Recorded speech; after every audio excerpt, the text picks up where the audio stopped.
Hello everyone, welcome back to my channel. Friends, இன்னைக்கு ரொம்ப சூப்பரான ஈஸியான சிம்பிளான ஸ்வீட் ரெசிபி தான் செய்ய போகிறோம். அதுக்கு பார்த்தீங்கன்னா இது மாதிரி வெல்லம் எடுத்து வச்சுக்கோங்க, ரவை எடுத்து வச்சுக்கோங்க, முந்திரி, திராட்சை, உங்கள் வீட்டில் ஏலக்காய், கருப்பு திராட்சை எது இருந்தாலும் நீங்கள் போட்டுக்கலாம். நான் ரொம்ப சிம்பிளாக செஞ்சு காமிக்க போகிறேன். நெய் ஸோ இதெல்லாம் யூஸ் பண்ணி ரொம்ப சிம்பிளாக டக்குன்னு ஒரு ஸ்வீட் செய்யணும் அப்படின்னா இது மாதிரி செய்யலாம். நான் ரொம்ப கம்மியான அளவுக்கு தான் எடுத்துருக்கோம். பிகாஸ் நம்ம ஒரு ஈஸியாக டக்குன்னு செஞ்சு காமிக்கிறதுக்காக. உங்களுக்கு வேணும்னா இதில் நீங்கள் நிறைய ஆட் பண்ணிக்கலாம். நிறைய நட்ஸ் இருந்தால் கூட ஆட் பண்ணிக்கலாம். லைக் பிஸ்தா, முந்திரி பருப்பு, திராட்சை, ஏலக்காய் எல்லாமே போட்டுக்கலாம். இப்போ பார்த்தீங்கன்னா ஒரு பாத்திரத்தில் நெய் போட்டாச்சு. இது ரொம்ப ஈஸி தான், டக்கு டக்குன்னு செஞ்சுட்டு போயிட்டே இருக்கலாம்.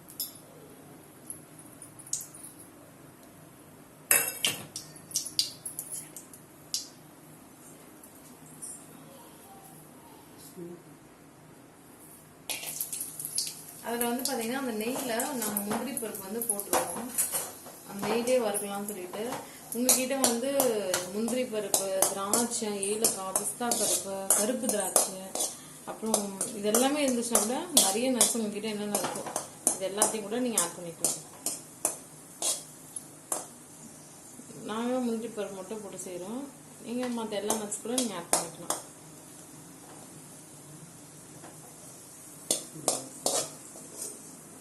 நாங்கள் ரொம்ப சிம்பிளாக ஒரு குயிக்காக செய்யறதுக்காக நாங்கள் இது மாதிரி கொஞ்சம் மட்டும் ரெடி பண்ணுறோம். நீங்கள் நிறைய பேர் செய்கிறோன்னா அதுக்கேற்ற மாதிரி நிறைய எடுத்துக்கோங்க. பாருங்க, நாங்கள் கொஞ்சோண்டு ரவை தான் எடுத்துருக்கோம். உங்களுக்கு நிறைய வேணும்னா அதுக்கேற்ற மாதிரி நீங்கள் நிறைய ஒரு 1/2 கிலோ 1 கிலோ கூட போட்டு நீங்கள் செஞ்சு பண்ணலாம்.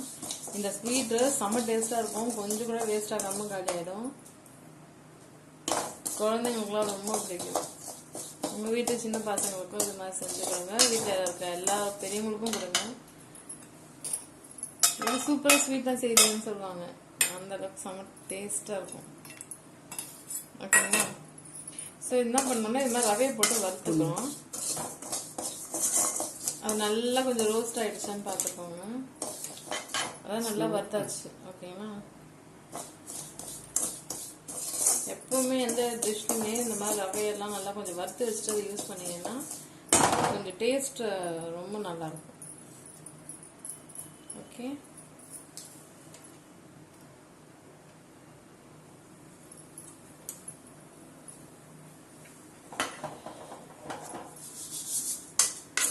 பாருங்க, இந்த ரவையை இப்போ வறுத்தாச்சு இல்லையா, அதை ஒரு தனியாக ஒரு பாத்திரத்தில் ட்ரான்ஸ்ஃபர் பண்ணிக்கலாம்.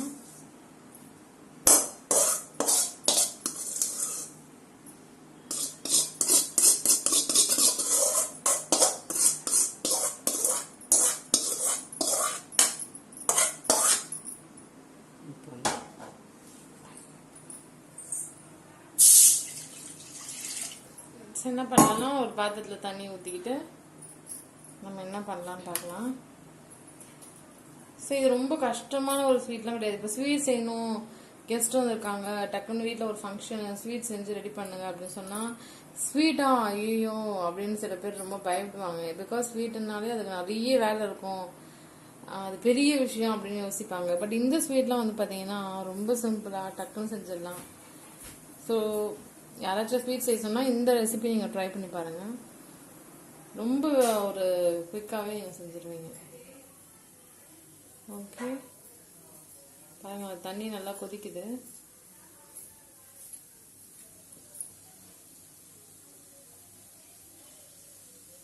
எப்படி கொதிக்குது பாருங்கள். ஓகேங்களா?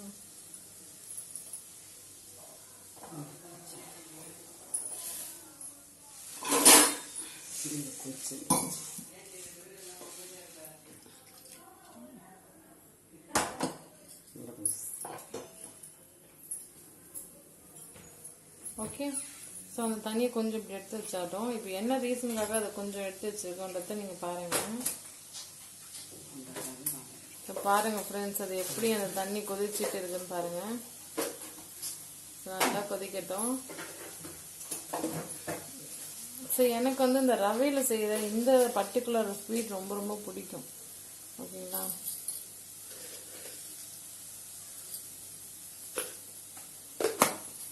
இப்போ பாருங்க, கொஞ்சம் நம்ம சுடு தண்ணி எடுத்து வச்சிருந்தோம் இல்லையா, அதில் வந்து சேமியா வந்து கொஞ்சம் போட்டிருக்கோம்.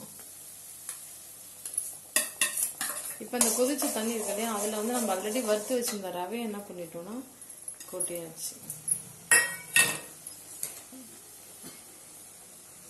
நாங்கள் இந்த வீடியோவில் ரொம்ப கம்மி ஒரு குவான்டிட்டியில் செஞ்சு காமிச்சிருக்கோம்.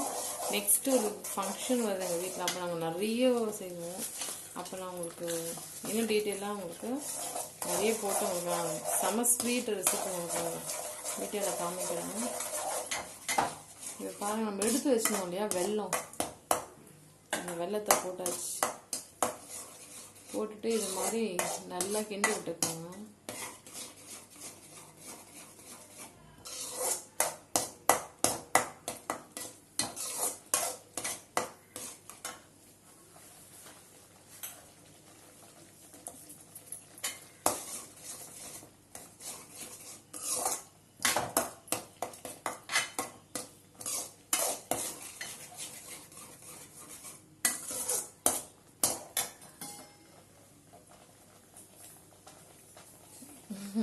இது எனக்கு ரொம்ப ரொம்ப பிடிக்கும் இந்த ஸ்வீட்டு.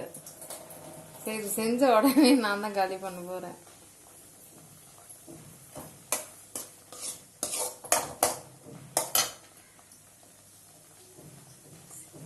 நெக்ஸ்ட் வந்து நாங்கள் வந்து இந்த பிளேட்ல வச்சிருந்தோம் இல்லையா, அந்த தண்ணியில் இந்த சேமியா போட்டு வச்சிருந்தோம் இல்லையா, அது என்ன ஆகுதுன்னா லைட்டாக கொஞ்சம் உப்பிடுச்சு அந்த சுத்தனில் போட்ட உடனே.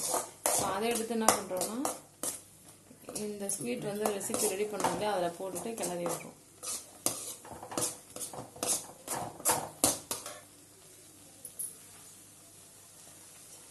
இப்போ ஃபைனலாக வந்து என்ன பண்ணுறோன்னா நம்ம கொஞ்சம் நெய் வந்து விட்டுக்கிறோம். நெய்யை நம்ம எந்த அளவுக்கு ஸ்வீட்டில் ஆட் பண்ணுறோமோ செம்ம டேஸ்ட்டாக இருக்கும். எனக்குலாம் நெய்லாம் ரொம்ப ரொம்ப பிடிக்கும். எங்கள் வீட்டில் நெய் அதிகமாக சாப்பிட்ற ஒரே ஆள் நான் தான். பாருங்க, செம்ம டேஸ்டான ஒரு ஸ்வீட் ரெசிபி ரெடி ஆகிடுச்சு. இப்போ கேஸும் ஆஃப் பண்ணிட்டோம். அதில் வந்து நம்ம ஆல்ரெடி நெய்யில் அந்த முந்திரி பருப்பு வந்து வறுத்து வச்சிருந்தோம் இல்லையா, அதை போட்டுட்டு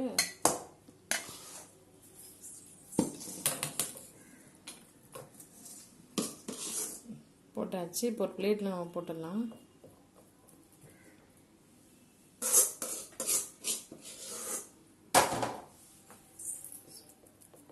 பாருங்களேன் எவ்வளோ குவிக்காக, எவ்வளோ ஈஸியாக. இது வந்து ஜாகரி ரவை கேசரி ரெசிபின்னு கூட சொல்லலாம். ஓகேங்களா? ஓகேங்களா? நெக்ஸ்ட்டு ஃபைனலாக வந்து பார்த்தீங்கன்னா கொஞ்சம் இந்த வெள்ளரி விதையெல்லாம் கூட போட்டுட்டு டெக்கரேஷன் பண்ணிடலாம். பாருங்களேன், உங்கள் வீட்டுக்கு திடீர்னு ஒரு கெஸ்ட்டு வந்துட்டாங்க, அவங்களுக்கு ஒரு ஸ்வீட் கொடுக்கணும் அப்படின்னா நீங்கள் இது மாதிரி குயிக்காக ஈஸியாக செஞ்சு அவங்களுக்கு கொடுக்கலாம். கண்டிப்பாக அவங்களுக்கு ரொம்ப சாப்பிட்டுட்டு ரொம்ப நல்லா இருக்குன்னு சொல்லுவாங்க. இந்த ஸ்வீட் ரெசிபி உங்களுக்கு பிடிச்சிருந்தா லைக் பண்ணுங்கள், நிறைய பேருக்கு ஷேர் பண்ணுங்கள், கமெண்ட் செக்ஷனில் கமெண்ட் பண்ணுங்கள். முக்கியமாக இந்த சேனலை சப்ஸ்கிரைப் பண்ணிக்கோங்க. Okay, thank you so much for வாட்சிங்.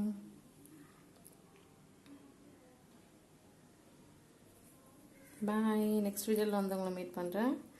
Until then, take care. Tata. Bye bye.